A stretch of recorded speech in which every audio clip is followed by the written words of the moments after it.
In this video, I'm going to discuss some facts about the Old Testament. First of all, where does the term Old Testament come from? Where does the term New Testament come from? It should be mentioned that the term Old Testament is a Christian term. To Jews, what we Christians call the Old Testament would simply be called the Bible. I was a student at Hebrew Union College Jewish Institute of Religion, and they referred to Bible and New Testament as if they were different books. So the Old Testament for the traditional Jew is simply the Bible. The term New Testament, as it turns out, is derived from the book of Jeremiah. In Jeremiah chapter 31, verses 31 through 34, Jeremiah makes a prediction of what's going to come in the future. The days are coming, declares the Lord, when I will make a new covenant with the people of Israel and with the people of Judah. It will not be like the covenant I made with their ancestors when I took them by the hand to lead them out of Egypt, because they broke my covenant, though I was a husband to them, declares the Lord. But this is the covenant I will make with the people of Israel after that time, declares the Lord. I will put my law in their minds and write it on their hearts. I will be their God, and they will be my people. No longer will they teach their neighbor or say to one another, know the Lord, because they will all know me, from the least of them to the greatest, declares the Lord. For I will forgive their wickedness and remember their sins no more. Now, you have this expression, the new covenant. And that expression, new covenant, is equivalent to the term New Testament. And so what Jeremiah is predicting is that someday there's going to be a new covenant. Covenant has to do with a relationship between two parties. And it's in contrast with the Mosaic covenant, the older covenant. It was the covenant which I made with their ancestors when I took them by the hand to lead them out of Egypt.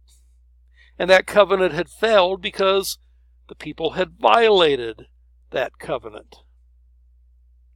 And so God promises in Jeremiah 31 that sometime in the indefinite future, he would establish a new relationship with his people, a new covenant. A new covenant in which the law would be written on people's hearts. Now, under the Mosaic covenant, some people internalize their religion, but others, the law was simply an external thing. But under this new covenant, everybody that's a part of that covenant will have the law written on their hearts. And everyone who is a part of this new covenant would know God. They will all know me, it says, from the least of them to the greatest of them, declares the Lord. Now, that was not true under the Mosaic covenant. Some people knew God, had a personal relationship with God. Other people did not, although they were considered part of the covenant community. But under the new covenant, everyone who is a part of that covenant is going to have a knowledge of God, a relationship with God. And members of this new covenant will have their sins forgiven. As it says in the last line, for I will forgive their wickedness and remember their sins no more. So the Mosaic covenant had been violated. God promises that someday he would establish a new covenant relationship with his people, a New Testament. Testament and covenant being two words for the same concept. Now, the term Old Covenant then doesn't occur in Jeremiah 31 through 34, but it's the natural contrast with the New Covenant or New Testament, which is predicted. And so the Old Covenant or Old Testament is the covenant between God and Israel established at Mount Sinai, which Israel, according to Jeremiah 31, broke. Now, when you get to the New Testament, Jesus establishes that new covenant. When he introduces the Lord's Supper, he refers to the cup in the ceremony that he's conducting. And it says in Luke chapter 22 and verse 20, in the same way, after supper, he took the cup, saying, "This cup is the new covenant in my blood, which is poured out for you." Now, that term new covenant would have triggered in the minds of Bible students this passage in Jeremiah. Jeremiah, around 600 or so BC, predicted that someday God would establish a new covenant relationship with his people.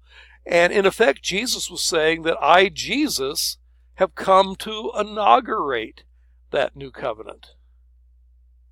And the forgiveness of sin that is talked about in that Jeremiah passage, for I will forgive their iniquity and remember their sin no more, Jesus indicates that he has come to make that forgiveness available. Because this blood is poured out for you and for many, and other passages says, for the forgiveness of sin, the parallels in the Gospels. New Testament is aware of this connection, for it quotes in Hebrews chapter 8, 7 and 8, the New Covenant passage, and refers back to this. So it quotes Jeremiah and then remarks about it. For if there had been nothing wrong with that first covenant, no place would have been sought for another, but God found fault with the people and said, "The days are coming, declares the Lord, when I will make a new covenant with the people of Israel and the people of Judah." So it quotes from Jeremiah, quotes all the verses that we mentioned. And he goes on to remark, by calling this covenant new, he has made the first obsolete. And what is obsolete is outdated and will soon disappear. So, Old Testament then is the covenant under Moses, and the Old Testament books are the books that were completed when the Old Covenant or Mosaic Covenant operated, whereas the New Testament books are books written after Jesus establishes the New Covenant. And so Old Testament, which can be abbreviated OT, are the books under the Mosaic Covenant. New Testament are the books under the covenant Jeremiah predicted, but Jesus established. And again, that can be abbreviated NT. A few quick facts about the Old Testament. How many books are there in the Protestant Old Testament? Well, it turns out that there are 39, if you count 1st and 2nd books as 2 books. New Testament has 27 books, 66 total in the Protestant Bible. How long did it take to write the Old Testament? Well, it's about 1,000 years in the making. If you date Moses to the 1400s BC, the end of the Old Testament period to about 400, when the last of the Old Testament books were completed, that would make roughly 1,000 years in the making. How many authors wrote the Old Testament? Well, we know of at least 30 different human authors that were involved in writing the Old Testament, and there may be others that we don't know specifically about. What kind of genres are found in the Old Testament? Well, there are many narratives, prophecy, poetry, prayers, proverbial sayings, genealogies, lists of things like the items brought back from Babylon to Jerusalem and Ezra and Nehemiah, letters and histories, all kinds of different types of writings, genres of writings. In what languages was the Old Testament written? Well, there's 2 actually.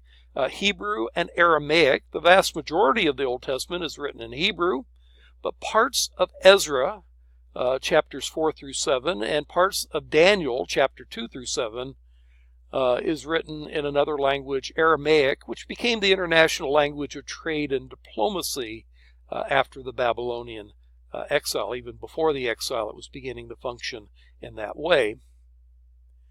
And of course, the New Testament was not written in Hebrew or Aramaic originally, or at least so what we have in the New Testament today is written in Greek, although there may have been Aramaic precursors to what we now have.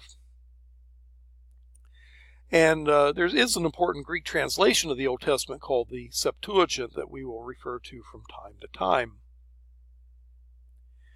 Now, the order of the books of the Old Testament, the Jewish ordering is different than the English Bible ordering. The Jewish ordering is the law, the prophets, and the writings. And the prophets are divided into former prophets and latter prophets.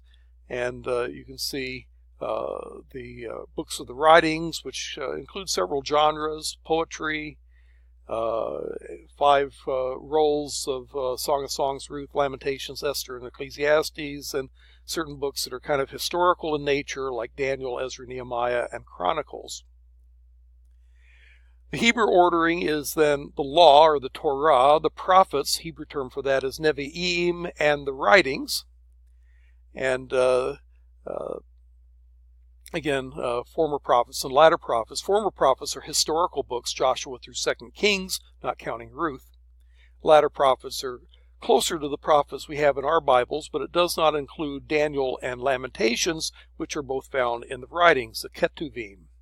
And when you put those terms together, Torah, Nevi'im, and Ketuvim, and just take the first letters of it, it spells the word Tanakh, which is the Jewish term for what we call the Old Testament. In fact, there's a Jewish translation by the Jewish Publication Society called Tanakh, and it is a translation of what Christians would call the Old Testament.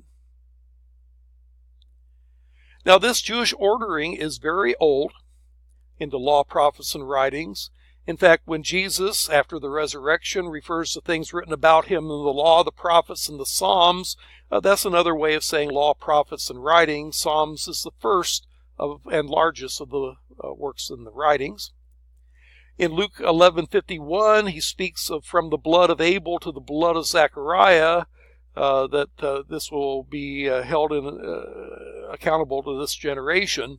Well, Abel is the first martyr in the Bible. Zechariah is the last martyr in the Bible if you follow the Jewish ordering that puts 2 Chronicles as the last book. This Zechariah is found in 2 Chronicles 24, 20 through 24, and he's not the last martyr chronologically in the Old Testament. Uriah in Jeremiah 26 is, but Jesus is assuming the Jewish ordering of the books. In contrast, the English ordering of the Old Testament is as follows. We start off with the Pentateuch, the first 5 books of the Old Testament, Genesis, Exodus, Leviticus, Numbers, and Deuteronomy, followed by the historical books, Joshua, Judges, Ruth, 1st and 2nd Samuel, 1st and 2nd Kings, Ezra, Nehemiah, and Esther, and then the poetical books, Job, Psalms, Proverbs, Ecclesiastes, and Song of Songs, followed by the prophetic books, Isaiah through Malachi. Now, our English ordering is based on the Latin Vulgate, which was completed by Jerome around AD 400. And it's also influenced by the ordering of the books in some manuscripts of the Greek translation of the Old Testament, the Septuagint. Again, it's the early Greek translation of the Old Testament. But this English ordering does not appear to be as early as the Hebrew ordering that the Jewish tradition has preserved. The New Testament assumes the Jewish ordering when it refers to such matters. So that's our introduction to some facts about the Old Testament.